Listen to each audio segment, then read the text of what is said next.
कृष्णा। कैसे हैं आप सभी? आशा करती हूँ आप सभी बहुत अच्छे होंगे। और जस्ट मैं अभी आके आई हूँ नहा के, और अभी टाइम हो रहा है 6:45 यानी 6:45 का। और अभी मैं बनाने जा रही हूँ सरस्वती माँ का भोग, क्योंकि आज बसंत पंचमी 8 बजे तक ही है। और कल का व्लॉग आपको देखने को मिल जाएगा। तो मैं कल थी नहीं घर पे, कहीं बाहर गई थी, तो वो ब्लॉग मैंने डाल दिया है, ज़रूर देखिएगा। तो धीरे धीरे बोल रही हूँ क्योंकि सभी लोग सो रहे हैं। और मैं नहा के आ चुकी हूँ और अब बनाऊँगी माता रानी का भोग। तो देखिए, ये चावल मैंने ना भिगो के रखे हैं, तो इसी के बसंती चावल बनाऊँगी। और आज 8 बजे तक ही बसंत पंचमी मनाई जाएगी। तो मिलते हैं आगे ब्लॉग में, बने रहिएगा मेरे ब्लॉग में। तो उसके बाद गैस पे चढ़ा दिया है मैंने कुकर, और उसमें डाला है देसी घी। तो ये चावल ना मैं पहले ही भिगो के रख गई थी, सारे काम करने से पहले ही भिगो दिए थे। तो कुछ ड्राई फ्रूट्स डाले हैं, साथ में डाली है हरी इलायची खोल के, और जो भी पसंद है आपको वो ड्राई फ्रूट डाल दो। तो मैंने अब इसमें खरबूजे के बीज और काजू ही डाले थे। और उसके बाद ना फिर इसमें थोड़े से भीगे हुए चावल डालने के बाद थोड़ी देर इसको भूनेंगे, और डाल देंगे हल्दी, पानी, और इसमें डाल दिए गुड़। और कुकर को बंद करके 2 से 3 सीटी लगाने के बाद ये चावल पक गए थे। मैं ले आई थी मंदिर में, और मैंने थोड़ी सी मंदिर की इसी बीच में डेकोरेशन कर ली थी, जिस टाइम पे सब चावल वगैरह पकने के लिए रखे थे। और अपने लड्डू गोपाल को उठा दिया है। उसके बाद बस फिर मैं करूँगी अपनी पूजा की यहाँ पे तैयारी। तो फटाफट से सारी चीज़ें अरेंज करना होता है ना मंदिर में, जैसे कि सब चौकी वगैरह बिछाना, और सारे गंगा जल पानी में मिलाना, और सब पूरी तैयारी मेरी हो गई है। अब यहाँ पर बस मैंने पूजा कर ली है। पूजा करने के बाद फिर से जाऊँगी मैं किचन में, क्योंकि स्कूल भी जाना है। और आप देख सकते हैं, मैं आपको टाइम दिखा रही हूँ, अभी 7:40 ही हो रहे हैं, और मेरी पूजा हो चुकी है। पूजा करने के बाद बस अब मुझे बनाना है मम्मी पापा जी के लिए नाश्ता। तो मैंने पूछा था मम्मी पापा जी से, तो उनके लिए फटाफट से दलिया छौंक दिया। और इधर मैंने मटर जो है छिली हुई रखी थी, वो फ्राई करके और नाश्ता खाना सब कुछ रेडी कर दिया। मैंने सारा वीडियो नहीं शूट किया था, क्योंकि बहुत ज़्यादा लंबा वीडियो हो जाता है, वही वही चीज़ें दिखाना रोज़ का। और सब कुछ करने के बाद मैं रेडी होने के लिए आ गई हूँ अपने रूम में, और स्कूल के लिए हो रही हूँ रेडी। और मैं इसी तरीके से करती हूँ, जब मुझे ना कोई भी त्यौहार होता है और स्कूल से छुट्टी नहीं मिलती है, तो फिर मैं किस तरीके से मैनेज करती हूँ, वही चीज़ें मैंने आज आपको दिखाई हैं। तो सुबह को मैं, जैसे कि रोज़ का रूटीन होता है 5 बजे उठने का, वही सारा उठ के और सुबह को सारे काम करके, वही सब कुछ करके, और फिर मैं जल्दी सारा मैनेज करती हूँ। कुछ चीज़ों को छोड़ती हूँ, और जो ज़रूरी चीज़ें होती हैं वही करती हूँ। स्कूल में बच्चे थोड़े से फूल ले आए थे, तो मैंने इस तरीके से ऑफ़िस में सजा दिया। अब ये क्लिप है ऑफ़िस स्कूल से घर वापस आने के बाद की। तो मैंने यहाँ पर शाम को बनाई है सबके लिए चाय, और अब मैं चाय पीऊँगी। और उसके बाद जो मैं कल गई थी अपने मायके, वो वाला ब्लॉग आप लोगों ने देख लिया होगा। नहीं देखा है तो प्लीज़ जाके ज़रूर देखिएगा। मायके से वापस आके थोड़े से कपड़े वगैरह काफ़ी फैल जाते हैं, कहीं भी जाओ तो थोड़ा मोड़ा काम तो हो ही जाता है एक्स्ट्रा।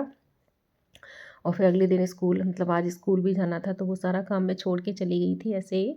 तो फिर आके फिर मैंने ये सारे कपड़े जो धोए थे वो सारे उतार के छत से लेके आई, उनको सबको अरेंज किया, सारी तह बना के सब कुछ सबकी कवर्ड में अपनी अपनी जगह पे व्यवस्थित किए। और कुछ चीज़ें जैसे मशीनें बाहर रखी हुई थी, मशीन इसलिए बाहर रखी हुई थी सिलाई वाली, कि मैंने लड्डू गोपाल के लिए बसंत पंचमी की ड्रेस बनाई थी। तो मैं अभी आपको शाम की आरती होगी ना, तो मैं आपको दिखाऊंगी, बहुत ही सुंदर लगी है पहन के। और मैंने पूरा उसका वीडियो नहीं बना पाया था, बहुत जल्दबाजी में बनाई थी। और फेदर की बनाई है, बहुत ही मुझे कम रुपयों में वो ड्रेस बनके मेरी कम पैसों में तैयार हो गई, बहुत ही कम पैसों में। और मार्केट से अगर ख़रीदने जाओ ना, तो वही ड्रेस कम से कम मेरे जिस साइज़ के लड्डू गोपाल हैं, मेरे बड़े हैं थोड़े से साइज़ के, तो उनकी पोशाक कम से कम नहीं तो 400 या 500 में आती है। तो मैंने ना बहुत ही कम पैसों में, समझ लीजिए 50 रुपये में तैयार कर लिए। तो बताऊंगी, अगर आप कमेंट करिएगा, अगर आपको जानना है तो मुझे कमेंट में बताइएगा मैंने किस तरीके से बनाई है। और बहुत ही सुंदर लग रही थी। फिर सारा काम करने के बाद हो गया था संध्या आरती का टाइम। अब यहाँ पर आ गई हूँ मैं संध्या आरती करने। और अभी मैं आपको दिखाऊंगी कि मेरे लड्डू गोपाल की ड्रेस कैसी लग रही है। बहुत, और जैसे बनाते हैं वैसे ही बनाई है, बहुत ही सिंपल तरीके से, बट पहन के ना वो बहुत। और फिर अब आजकल ठंड भी इतनी ज़्यादा हैवी नहीं रही है, बसंत पंचमी के बाद तो ठंड थोड़ी सी हल्की हो जाती है। तो उस ठंड की लायक उनकी ड्रेस है, क्योंकि अब ऊनी वाली जो ड्रेस थी वो मैंने बसंत पंचमी को नहीं पहनाई आज। तो जिस ठंड, ये देखिए मैं दिखा रही हूँ आपको, और कलर भी बिल्कुल परफेक्ट है। और नीचे जो आसन बिछा हुआ है ना वो भी येलो कलर का है, इसलिए नहीं समझ आ रही है। तो बहुत ही अच्छी लग रही थी। पगड़ी मैंने नहीं बना पाई थी, टाइम इतना नहीं मिला था मुझे बनाने का, लेकिन मैंने जो मुकुट है ना वो अपना रेडीमेड वाला ही लगा दिया। उसके बाद फिर मैं गई छत पे तुलसी मैया में दीपक जलाने, और तुलसी दीदी में दीपक जलाया। उसके बाद फिर मुझे बनाना था डिनर। तो डिनर में भी आज थोड़ा सा बना रही थी कढ़ी। मम्मी जी से पूछ लिया था क्या बना लूँ, तो मम्मी जी बोली बना लो कढ़ी। दही रखा हुआ था कई दिन से, 2 दिन से इकट्ठा फ्रिज में। वैसे भी बसंत पंचमी के दिन पीले रंग का महत्व तो बहुत ज़्यादा होता है। तो आज सब कुछ पीला पीला ही हो गया। यानी सुबह से मैंने जो मीठे चावल बनाए थे पीले बसंती चावल, उसकी पूरी रेसिपी आप इसमें मैंने आपके साथ शेयर की हुई है। और आज कढ़ी पकौड़ा की रेसिपी शेयर करूँगी। तो कढ़ी जो पकौड़े वाली होती है ना, बहुत ही सॉफ्ट पकौड़े बनेंगे इंस्टेंट। मतलब अगर आपने आप उसमें कुछ भी आपको नहीं डालना पड़ेगा, सोडा वगैरह मैं कुछ भी नहीं डालती हूँ, और पकौड़े बहुत ही ज़्यादा सॉफ्ट और बहुत ही टेस्टी कढ़ी बनती है इस तरीके से। तो बेसन को ना आप एक ही साइड में लगातार एक ही डायरेक्शन में लगातार फेंटते रहना है अच्छे से। और जितना ज़्यादा फेंटेंगे और जो बेसन डालेंगे वो बहुत ज़्यादा फूल के डबल हो जाएगा। तो आप ये समझना इतने अच्छे पकौड़े बनेंगे कि मुंह में डालते ही घुल जाएंगे। तो यहाँ पे ना मैं चेक कर रही थी, ऑयल गर्म होने के लिए रख दिया था तो ऑयल हो गया था गर्म। और आप देख सकते हैं कितना फूले हैं। मतलब मैंने ऑयल थोड़ा कम ही रखा था, क्योंकि ना पक जाता है वो, तो उसका टेस्ट अलग हो जाता है। तो फिर मैं उतना ही यूज़ करती हूँ जितना ज़रूरत हो। तो मैं इसको ना चम्मच से पलट रही हूँ, तो काफ़ी फूल के खूब बड़े हो गए हैं। और इतना सॉफ्ट बनेंगे ना, अभी आपको मैं दिखाऊंगी तोड़ के, तो जब सिक जाएंगे तब। तो इस तरीके से बनाते हैं। तो आप देख सकते हैं गरम थे तो मेरे हाथ से छूट गया। बहुत ही ज़्यादा सॉफ्ट बना है। और इसको जब कढ़ी में हम डाल देंगे तो बिल्कुल घुले घुले हुए हो जाएंगे। पकौड़े सब सीखने के बाद जो एक्स्ट्रा ऑयल था वो मैंने कटोरी में निकाल लिया, और गैस को धीमा किया, और थोड़ी सी मेथी दाना और थोड़ी हींग और लाल मिर्च के 2-3 टुकड़े करके अब इसमें मैं जो बेसन और दही का घोल है ना उसको डाल दूँगी। उसमें डाल दूँगी जितना मैंने डाला है उससे डबल पानी। और कढ़ी मैं इसी तरीके से बनाती हूँ।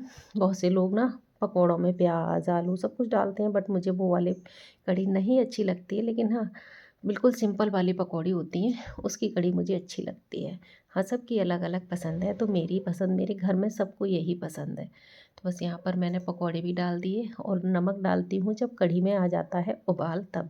क्योंकि नमक अगर पहले डाल देंगे तो कढ़ी में दही होता है ना, तो उसका फटने का डर रहता है। तो ये भी एक आज की टिप ऑफ द डे है कि कढ़ी में नमक सबसे बाद में डाला जाता है। तो आप देख सकते हैं पकौड़े फूल के बिल्कुल डबल हो गए हैं।